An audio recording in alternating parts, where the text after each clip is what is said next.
Hi hello friends, ಎಲ್ರಿಗೂ ನಮಸ್ಕಾರ. Not just ಸ್ಪೈಸಸ್ಗೆ ಎಲ್ರಿಗೂ ಸ್ವಾಗತ. ಕ್ರಿಸ್ಪಿ ಓಕ್ರಾ ಬೀನ್ಸ್ ಬೀಜದ ಹಾಗೂ ಬಸಳೆ ಕರಿ ಮಾಡೋಣ ಬನ್ನಿ. ಫ್ರೆಂಡ್ಸ್, ಬೀನ್ಸ್ ಬೀಜವನ್ನು ನಾನು ಎಲ್ಲ ಬಿಡಿಸಿ ಇಟ್ಟಿದ್ದೇನೆ. ಇವಾಗ ಅದರ ಸಾಂಗ್ ಮಾಡುವ. ಇದಕ್ಕೆ ನಾನು ಪ್ರೆಷರ್ ಕುಕ್ ಮಾಡಿದ್ದೇನೆ. 3-4 ಸೀಟಿಯಷ್ಟು ಕೂಗಿಸ್ಕೊಂಡಿದ್ದೇನೆ. 3 ಈರುಳ್ಳಿಯನ್ನು ಹೆಚ್ಚಿಟ್ಟಿದ್ದೇನೆ. ಈಗ ಬೀಜ ಬೆಂದಿದೆ ನೋಡುವ. ಫ್ರೆಂಡ್ಸ್, ಬೀಜ ಚೆನ್ನಾಗಿ ಬೆಂದಿದೆ.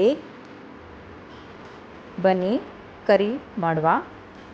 ಪ್ಯಾನಲ್ಲಿ 2 ಟೇಬಲ್ ಸ್ಪೂನಷ್ಟು ಎಣ್ಣೆಯನ್ನು ಬಿಸಿ ಮಾಡಿ ಈಗ ಹೆಚ್ಚಿಟ್ಟ ಎಲ್ಲ ಈರುಳ್ಳಿಯನ್ನು ಚೆನ್ನಾಗಿ ಫ್ರೈ ಮಾಡುವ.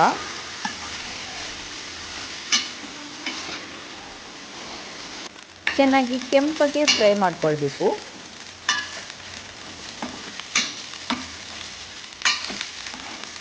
ಆಮೇಲೆ ಖಾರಕ್ಕನುಸಾರವಾಗಿ ಖಾರದ ಪುಡಿ ನಾನು 2 ಟೇಬಲ್ ಸ್ಪೂನಷ್ಟು ಹಾಕ್ಕೊಂಡಿದ್ದೇನೆ.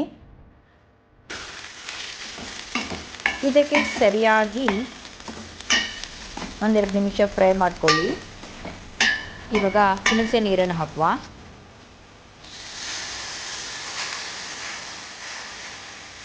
ಈಗ ಬೆಂದ ಬೀನ್ಸ್ ಬೀಜವನ್ನು ಹಾಕ್ತಾ ಇದ್ದೇನೆ.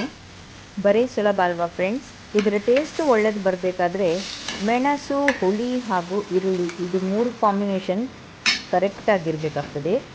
ಅರ್ಧ ಕೆ ಜಿಯಷ್ಟು ಬೀನ್ಸ್ ಬೀಜಕ್ಕೆ 3 ಈರುಳ್ಳಿ, 2 ಟೇಬಲ್ ಸ್ಪೂನಷ್ಟು ಮೆಣಸಿನ ಹುಡಿ ಹಾಗೂ 3-4 ಹುಣಸೆ ಬೀಜದಷ್ಟು ದೊಡ್ಡ ಗಾತ್ರದ ಹುಣಸೆ ಹುಳಿಯನ್ನು ಕೂಡ ಹಾಕಿದ್ದೇನೆ. ಹಾಗಾಗಿ ಟೇಸ್ಟು ಸೂಪರಾಗಿ ಬಂದಿದೆ ಫ್ರೆಂಡ್ಸ್. ಒಮ್ಮೆ ಟ್ರೈ ಮಾಡಿ ನೋಡಿ ಈ ಕರಿಯನ್ನು. ಬೀನ್ಸ್ ಬೀಜ ಸಿಗದೇ ಇದ್ದಲ್ಲಿ ರಾಜ್ಮಾ ಇಲ್ಲ ಹಸಿರು ಬಟಾಣಿಯಿಂದ ಕೂಡ ಈ ಕರಿಯನ್ನು ಮಾಡಬಹುದು. ಇವಾಗ ಮ್ಯಾಂಗ್ಳೂರು ಸ್ಪಿನಚ್ ವಾಳಿ ಬೆಂದಿ ಬಸಳೆಯನ್ನು ಹೆಚ್ಚಿ ಪ್ರೆಷರ್ ಕುಕ್ ಮಾಡಿ ಇಟ್ಟಿದ್ದೇನೆ. ಇವಾಗ ಅದರ ಒಂದು ಕರಿಯನ್ನು ನಾವು ರೆಡಿ ಮಾಡುವ. ಕರಿಗೆ ನಾನು ಒಂದು ಅರ್ಧದಷ್ಟು ತೆಂಗಿನಕಾಯನ್ನು ತುರಿದು ಹಾಕ್ಕೊಳ್ತಾ ಇದ್ದೇನೆ. ನಿಮಗೆ ಖಾರಕ್ಕನುಸಾರವಾಗಿ ಒಣಮೆಣಸನ್ನು ಹಾಕ್ಕೊಳ್ಳಿ. ಅದರೊಟ್ಟಿಗೆ ನಾನು 2-3 ಬೆಳ್ಳುಳ್ಳಿ ಬೀಜವನ್ನು ಕೂಡ ಹಾಕ್ತಾ ಇದ್ದೇನೆ ಹಾಗೂ ಹುಣಸೆ ಹುಳಿ. ಫ್ರೆಂಡ್ಸ್, ಕರಿ ಟೇಸ್ಟ್ ಒಳ್ಳೇದು ಬರಬೇಕಾದ್ರೆ ಬಸಳೆ ಬೇಯಿಸಿದ ನೀರನ್ನು ನಾನು ಹಾಕ್ತಾ ಇದ್ದೇನೆ.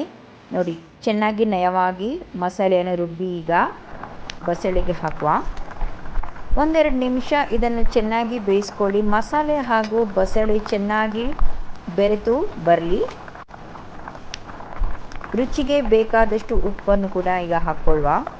ನಾನು ಬಸಳೆ ಬೇಯಿಸುವಾಗ ಸ್ವಲ್ಪ ಉಪ್ಪು ಹಾಕ್ಕೊಂಡಿದ್ದೇನೆ, ಹಾಗಾಗಿ ನನಗೆ ಹೆಚ್ಚು ಹಾಕಲಿಕ್ಕೆ ಇದರಲ್ಲಿ ಬರಲಿಲ್ಲ. ರುಚಿ ನೋಡಿ ಹಾಕ್ಕೊಳ್ಬೋದು. ಫ್ರೆಂಡ್ಸ್, ಇವಾಗ ಚೆನ್ನಾಗಿ ಕುದಿ ಬಂದಿದೆ. ಈಗ ಇದಕ್ಕೊಂದು ಸಖತ್ ಬೆಳ್ಳುಳ್ಳಿ ಒಗ್ಗರಣೆ ಕೊಡುವ. ನೋಡಿ, ಸೂಪರ್ ಟೇಸ್ಟಿ ವಾಳಿ ಬೆಂದಿ ಬಸಳೆ ಕರಿ ರೆಡಿ. ಇವಾಗ ಕ್ರಿಸ್ಪಿ ಓಕ್ರಾ ಯಾವ ರೀತಿ ಮಾಡೋದು ನೋಡುವ ಫ್ರೆಂಡ್ಸ್. ಬೆಂಡೆಕಾಯನ್ನು ಚೆನ್ನಾಗಿ ತೊಳೆದು ಹೆಚ್ಚಿ ಇಟ್ಟಿದ್ದೇನೆ. ನೋಡಿ, ಈ ಥರ ಉದ್ದಗೆ ನಾನು ಸೀಳಿ ಇಟ್ಟಿದ್ದೇನೆ. ಇವಾಗ ರುಚಿಗೆ ಬೇಕಾದಷ್ಟು ಉಪ್ಪು ಹಾಕ್ಕೊಳ್ಳುವ. ಖಾರ ಪುಡಿ ನಿಮ್ಮ ಟೇಸ್ಟ್ ಬೇಕಾದಷ್ಟು ಹಾಕ್ಕೊಳ್ಳಿ. ತುಂಬ ಖಾರ ಇದ್ದರೆ ಇದಕ್ಕೆ ಟೇಸ್ಟ್ ಒಳ್ಳಾಗಿ ಬರುತ್ತೆ. ಇವಾಗ ಇದನ್ನು ಶಾಲೋ ಫ್ರೈ ಮಾಡೋದು. ಒಂದು ಕಾವಲಿಗೆ ಸ್ವಲ್ಪ ತೆಂಗಿನ ಎಣ್ಣೆಯನ್ನು ಹಚ್ಚಿ ರೆಡಿ ಮಾಡ್ತಾ ಇದ್ದೇನೆ.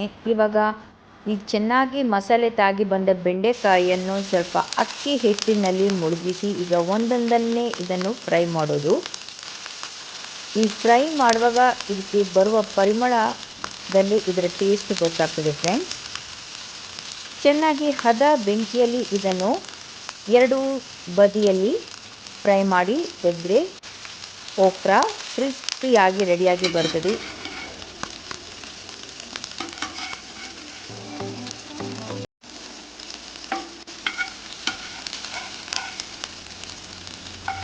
ಈ ಥರ ಬರೀ ಸಿಂಪಲ್ಲಾಗಿ ಜಟ್ಪಟಾಗಿ ಮಾಡಿಬಿಡುವಂಥ ಈ ಫ್ರೈಯನ್ನು ಊಟದ ತಟ್ಟೆಯಲ್ಲಿ ಇದ್ದರೆ ನಮ್ಮದು ಊಟಕ್ಕೆ ರುಚಿ ಇನ್ನೂ ಕೂಡ ಜಾಸ್ತಿ ಆಗ್ತದೆ.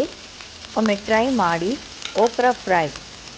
ಇನ್ನೂ ಹೊಸ ರೆಸಿಪಿಗೋಸ್ಕರ ನಾಟ್ ಜಸ್ಟ್ ಸ್ಪೈಸಸ್ ಚಾನಲನ್ನು ಸಬ್ಸ್ಕ್ರೈಬ್ ಮಾಡಿ ಹಾಗೂ ವಿಡಿಯೋಸನ್ನು ಶೇರ್ ಮಾಡಲು ಮಾತ್ರ ಮರೆಯದಿರಿ ಫ್ರೆಂಡ್ಸ್. ಎಲ್ಲ ಕರಿ ರೆಡಿಯಾಗಿದೆ. ಈಗ ಅನ್ನ ಕೂಡ ಚೆನ್ನಾಗಿ ಬೆಂದು ಬಂದಿದೆ. ಇನ್ನು ಸರ್ವ್ ಮಾಡೋದು ಮಾತ್ರ ಬಾಕಿ ಇದೆ ಫ್ರೆಂಡ್ಸ್.